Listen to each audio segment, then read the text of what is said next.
Riff listeners, it's Jeremy here, welcoming you to another episode of The Riff. We're glad you're with us today. Hey, today we're going into part 2 of our conversation from last week that we're pulling from our Masterclass series with Briana Leach, a psychologist who's focused her time talking to us about parenting and how to leverage this such important time, whatever stage, whatever age your kids are. If you missed last week's episode, go back and check this out. It should be easy to find if you found this one. And this is part 2. So without further ado, let's go to part 2. Now we're not done. We're going to do Q&A. So Springfield is still watching live. Yeah, we're going to use these chairs. Thank you, Jeremy. Oh, nice. Thank you. Can you carry 2 at this? Can you do it? I mean, I'll take one. I just want to see if you can do it. Thank you.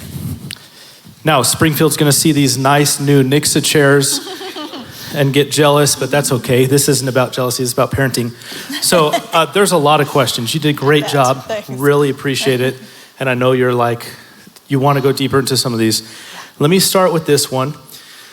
A few people have asked, is it too late to start? Like, what if I've messed up and screwed up and they just said, my lack of self-regulation has spilled over to our kid. Is it too late to repair? No, hopefully I hit on that right at the end, but the beauty of parenting is modeling, and modeling even God's grace for us when we mess up, and being able to say, I really screwed up, guys. I know some of you here and in Springfield may have been raised by parents who never apologized or never said, I'm not perfect. So the sooner you can start saying that to your kids, the faster they will realize it's okay for them to do too. But being able to say, I want to start new. I want to start fresh. I know that's going to take repair from damage maybe I've done.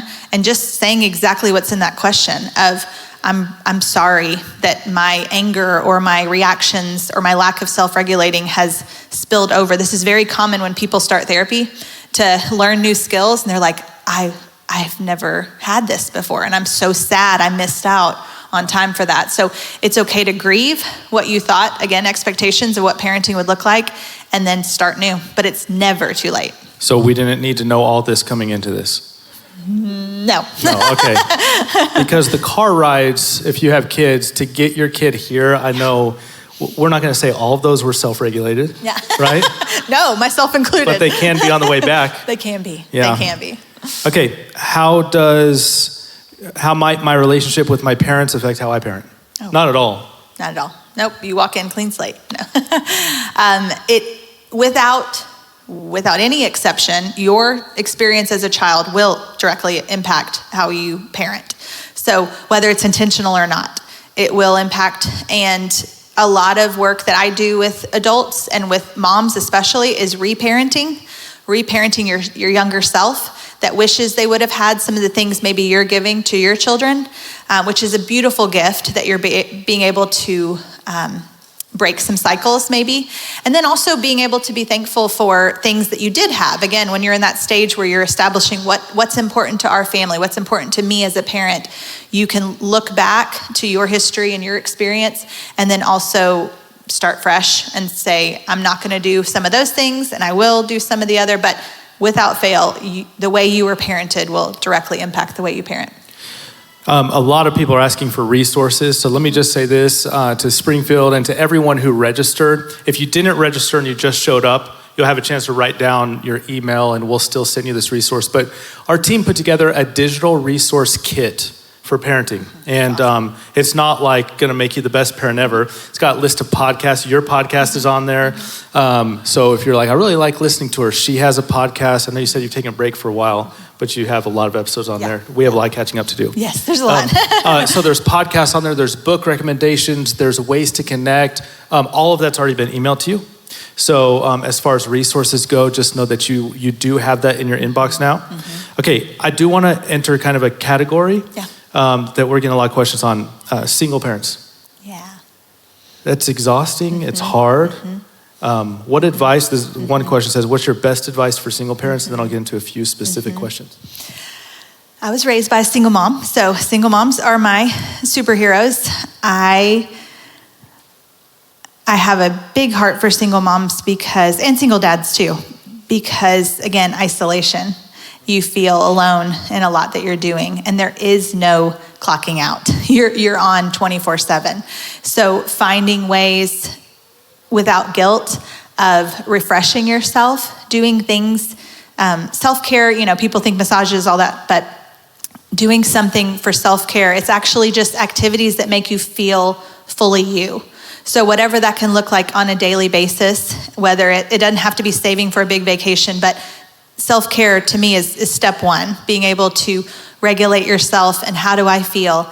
And then finding community, whether it's through other single parents or through a church, being connected to a body of people that can help you. That was my family growing up, was my church family, and I never felt like I was missing out on anything. So being able to know that you're seen and valued, and it's hard. It's really hard. You had more specific? So some would be around self-regulating as a single parent, because you just said it. You said there's no clocking out, which if you're a parent, you understand there isn't. It cries in the middle of the night or getting everybody up to get going to school. What advice do you have as far as for a single parent to self-regulate? Routines. Routines are really important, even if you're not naturally a routine person, so that the child can know to expect breaks from each other, to expect changes in the schedule. And it's okay. I think a lot of parents feel guilt spending time away from their kids sometimes, or wanting to be away from their children, and it's okay. In our family, we say we need to miss each other, sometimes a little hastily. We need to miss each other. I do not miss you right now. But being able to be okay with that, it's going to have to be forced if you're the only caregiver. And think about it in your job. If you're the only person doing all of these tasks, you have no one to delegate them to, how would you care for yourself then? If we can remove the emotional aspect and just go to logistical, sometimes we can see it clearer. And that's really hard as a parent when you're just constantly, hopefully naturally prioritizing the thoughts and feelings of your child as well, but you've got to put yourself in there. And I'm not going to do the cliche, you can't pour from an empty cup. We all know that, but being tactical in your response of, okay, what have other single parents done? How can I maybe use that as a guide? And thankfully, that's one of the benefits of technology now, is having access to millions of different homes and how people do things. But solidarity is going to be really important too, just that they find other people in a similar season, or maybe a further season ahead. Let's find a stage 6 single mom who can tell me that there's a light at the end. I bet some, I'm turning it off whenever I'm like, my microphone's down, I'll stop that. It's not a good habit. I know that you'd mentioned this, some people feel guilty. And I know even as a dad, and I'm not a single parent, but especially as a single parent, if you have 3 hours to yourself, it's gonna be like, what do I do? How do I fight these feelings of guilt? Should I be doing the dishes? Should I be, whatever it would be. Just talk to the feelings of guilt surrounding when you do have time to self-regulate as a single parent. And if you have any tips, Briana, like, hey, try this if you have 2 hours to yourself. And I know there's single parents that are like, I wish I had 2 hours to myself, which you do right now. We're giving it to you. So go grab another Chick-fil-A sandwich. That's right. Come do activities like this.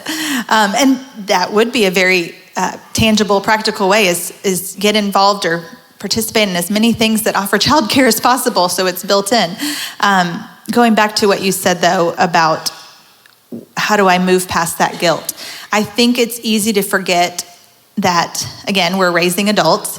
So anytime you are presented with something of what do I want to model for my adult child?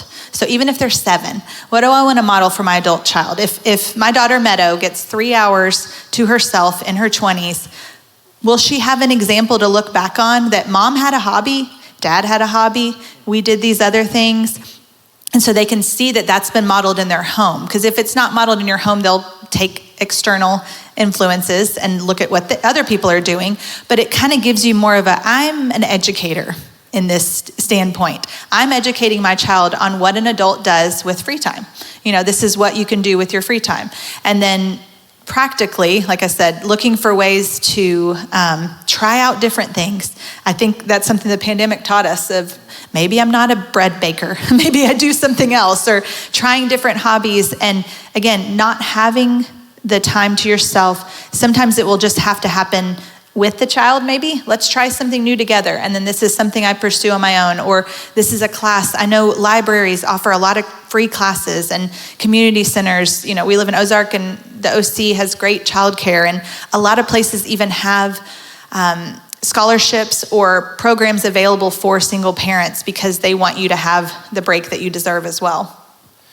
This is really good. Are you all appreciating this? Is like so good, right? I'm going to keep asking hard questions, okay? Bring it. I don't want to ask. Water. Yeah, get your water. I don't want to ask just the easy questions because I feel like. Are those the easy ones? We've already had easy those were the easy ones. You ready? Okay, I'm ready. No, here's one that's going to be like an ouch question for all of us. So you just said we model, like our kids look to us and they see what we're modeling, and then they're going to play copycat later. So parents and social media, zoning out and scrolling, right? What advice would you give to parents that's become a habit without any condemnation, but that's become their coping mechanism for life? That's exactly what my question would be is why is that important to you? You know, that would be the question of what space is that filling for you? I have zero judgment towards scrolling social media mindlessly sometimes, because that is the only time your brain turns off. You think you're engaging and connecting. I know when I was in the stage 2 with infants, you know, that was my way to connect with the outside world. So asking yourself, what role is this filling? What space is this filling? And then when you say yes to something, you're always saying no to something else. So if I'm saying yes to spending my time this way, what's the cost? What am I saying no to? But again, I'm not going to apply any judgment towards that. I think if you need to, practically, delete the apps from your phone. If you only can get them on your laptop computer or on your desktop, you're less likely to be on it. But that is a you question. It's not necessarily, we are modeling that for our children. So you have to decide what am I wanting to model? What is going to be the example I want to set? And then how can I model healthy digital citizenship? I know they're teaching that in school now, which I think is fantastic. We didn't have that. We're the first generation, I mean, there's a lot of us, but the first generation of parents raising kids who will have technology from birth up. So giving a lot of grace there, that even talking about it, of like, you're right, I struggle with this. This is hard. I can see why I get lost in this. And really, I'm just filling space. What else could I be doing? And if you have a teenager saying, hey, what could we do that would be a replacement for this? Obviously, I'm just filling the time, but that's where you can draw them in to that conversation. That's really helpful. Okay, I don't know if this kind of fits parenting. How do you handle in-laws who you live with that contradict everything you do? If you would like to just raise your hand, if you're, just kidding. That's right. Pan the camera. And I think the key is they contradict everything you do, right? Right. This is common, and I've walked with families through this before of, if you and your parenting partner are on the same page, full stop, that's what matters. If what you're doing is harming self or others, obviously adjustments need to be made. But beyond that, again, who says? Who says you can't? It's kind of, I always use laundry as an example. You have to fold things this way. Says who? No one cares. If it gets back to the drawer, great. When it comes to living, the key word in that was living together.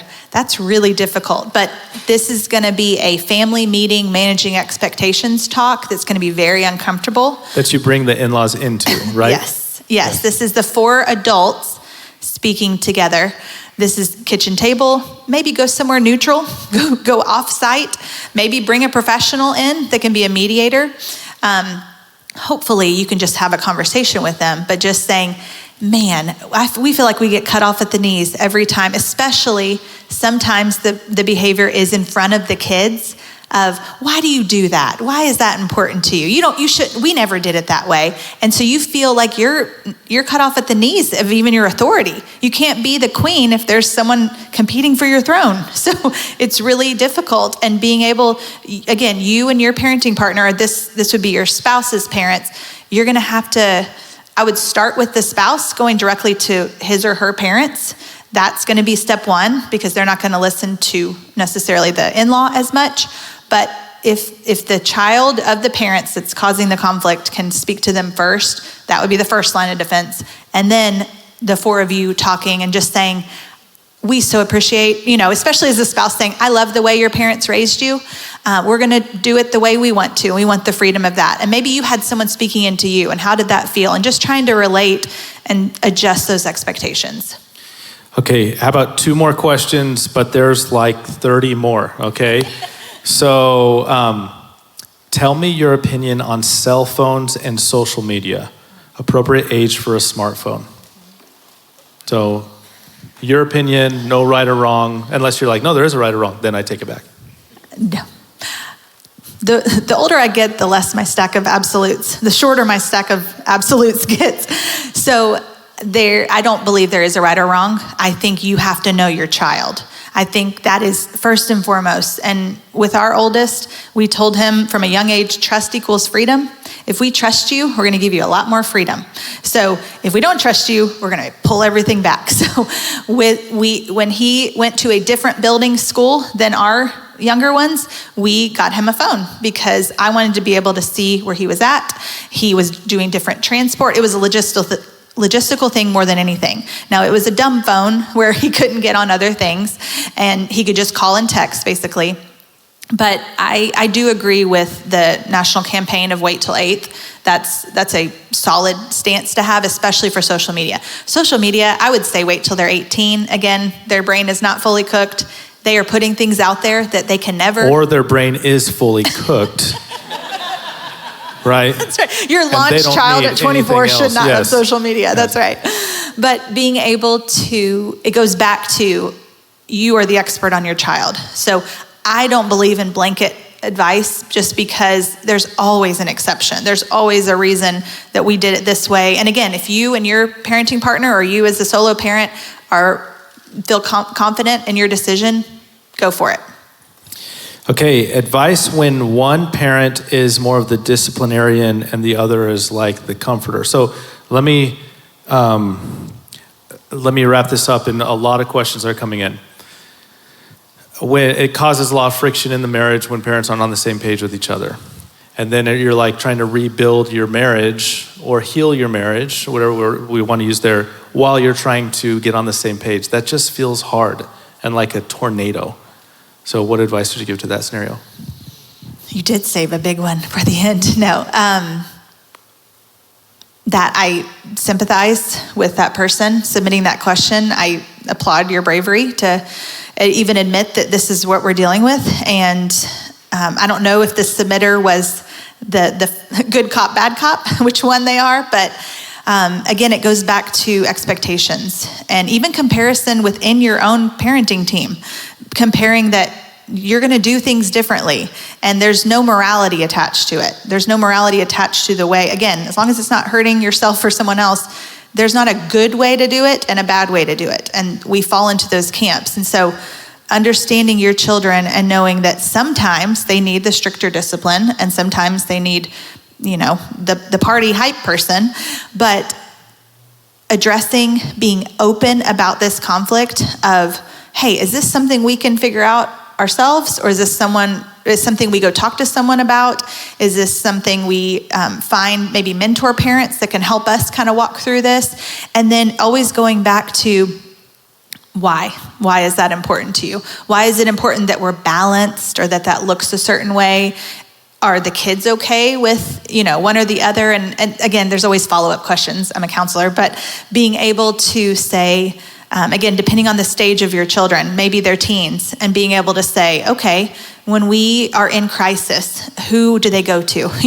How can we both be that safe place to land? Maybe the one who's more fun and hype, they're afraid to be raw and real with. Or maybe the strict one, they're afraid to be raw and real with. So depending on the dynamic of your family and your parenting duo, if there's two of you, being able to say, this doesn't feel right. Something feels off, or it doesn't feel balanced in this case. But that's when it's hard, because you want to keep following up and needing more specifics. So I hope that helps.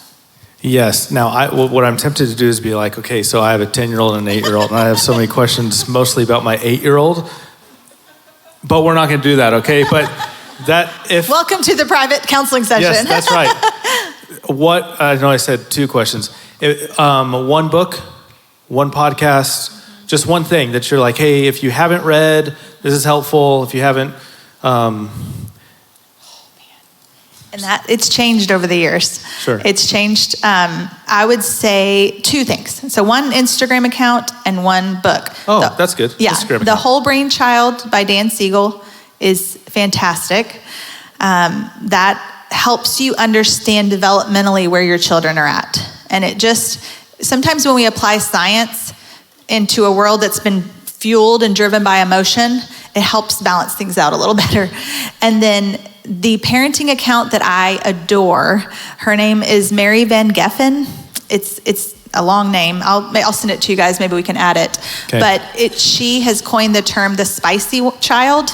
The spicy The child. spicy child, yes. I have 2 of them, actually.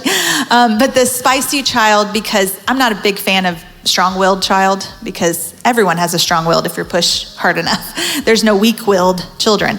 But the spicy one is those ones, you know it. As soon as I said the word, you're like, yep, I've got one. They're the ones who keep you on your toes, keep you recalibrating and changing things every stage, if not every day. And they're the ones who introduce their brothers when they meet someone new.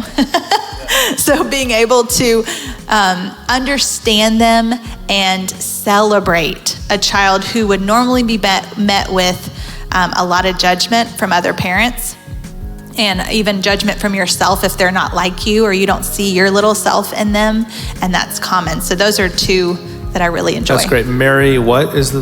Mary Van Geffen. I think it's VanGeffen. Someone's about to have some Instagram followers, whether that's right. the right spelling or not. So She's fantastic. hey, can you give her a round of applause? Thank you so much for being here. Thank you. Really appreciate it. Thanks for listening to this episode of The Riff. We'll have a brand new episode every week, wherever you find podcasts.